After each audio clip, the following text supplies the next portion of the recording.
हमारे व्यस्त जीवन में ईश्वर की आवाज।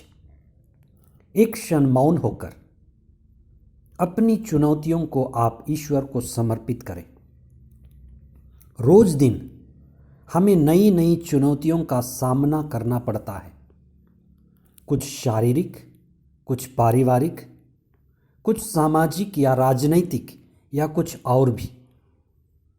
इन चुनौतियों का सामना करने के लिए हमें ईश्वर की संगति, ईश्वर की प्रज्ञा और आंतरिक शक्ति व चेतना की जरूरत है। इसीलिए हमें रोज प्रार्थना करने की जरूरत होती है। इसीलिए ईसा ने अपने सोते हुए शिष्यों को जगाते हुए कहा था, जागते रहो और प्रार्थना करते रहो, जिसे तुम परीक्षा में ना पड़ो। आत्मा तो तत्पर है, परंतु शरीर दुर्बल है। शरीर मात्र से हार निश्चित है। 9वां सामान्य सप्ताह 1 जून 2021 मंगलवार। पहला पाठ तोबित का ग्रंथ अध्याय 2 पद संख्याएं 9 से 14 तक। मार्कुस का सुसमाचार अध्याय 12 पद संख्याएं 13 से 17 तक। आज हम इस विषय पर विशेष चिंतन करें कि हम आंतरिक रूप से कितने तत्पर और मजबूत हैं, दुष्टों और शत्रुओं के चुनौतियों और जोखिमों के लिए कितने तैयार हैं। हमारा यह जीवन एक युद्ध भूमि है। क्या हम उस सैनिक के जैसे तो नहीं हैं जो एक युद्ध भूमि में तो है पर उसके पास हथियार नहीं है? प्रार्थना ही हमारा हथियार है और आत्मा में होना ही हमारी तैयारी है। अपने शरीर पर ज्यादा भरोसा ना करें। शरीर दुर्बलता का एक प्रतीक है। सुसमाचार के मुख्य अंश। उन्होंने ईसा के पास कुछ फरीसियों और हेरोदियों को भेजा, जिससे वे उन्हें उनकी अपनी बात के फंदे में फंसाएं। वे आकर उनसे बोले, कैसर को कर देना उचित है या नहीं? हम दें या ना दें?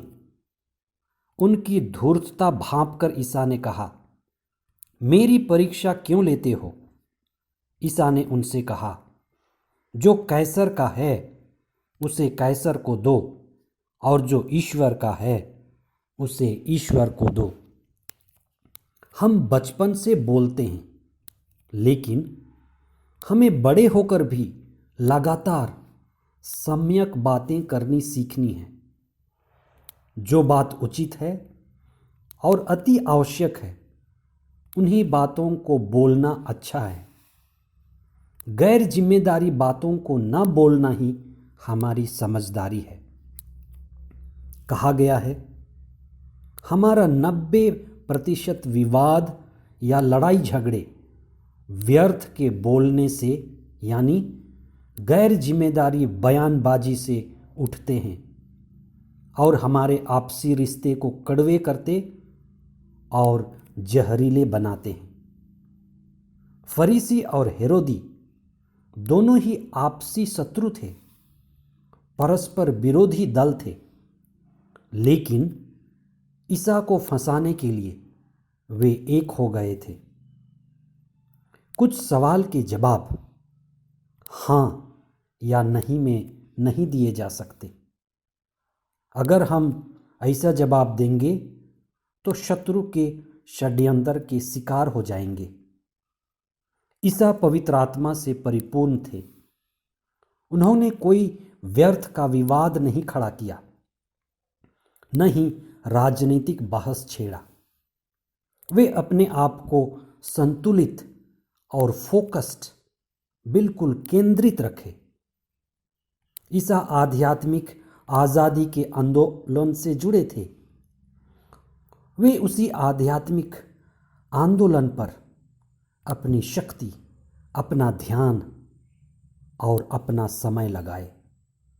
क्योंकि आंतरिक आज़ादी व्यक्ति की मुक्ति और अनंत जीवन से जुड़ी है और उससे बड़ी भी है। राजनीतिक व्यवस्था तो बदलती रहती है और आगे भी बदलती रहेगी।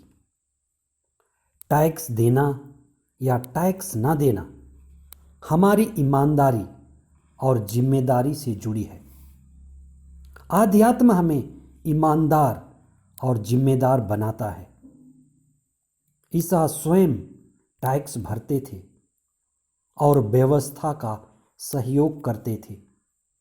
वे आज्ञा पालन करते थे और अपनी जिम्मेदारी बाखूबी पूरा करते थे। ऐसा ही ईमानदार और जिम्मेदार व्यक्ति था तोबित, जो वर्षों से बीमार था, पीड़ित था, अपनी पत्नी की कमाई पर आश्रित था, फिर भी ईमानदारी से जीना चाहता था। उसका विश्वास था कि मेहनत और अपनी परिश्रम की कमाई का फल खाना ही हमारे लिए उचित है, क्योंकि उसी में ईश्वर की आशीष आती है। हम भी वही करें। आइए हम विशेष प्रार्थना करें। हे प्रभु, हम चुनौतियों से और संघर्षों से घिरे हुए हैं। हमें प्रार्थना करना सिखाइए। हमें चेतना और आत्मा का बल प्रदान कीजिए। हम दुर्बल हैं, हमें परीक्षा में मत डालिए। दुष्टों के फंदे से बचाइए। हमें संसार पर विजयी पाने का मनोभाव और कृपा प्रदान कीजिए। यह प्रार्थना हम करते हैं हमारे प्रभु ख्रिस्त के द्वारा। आमीन।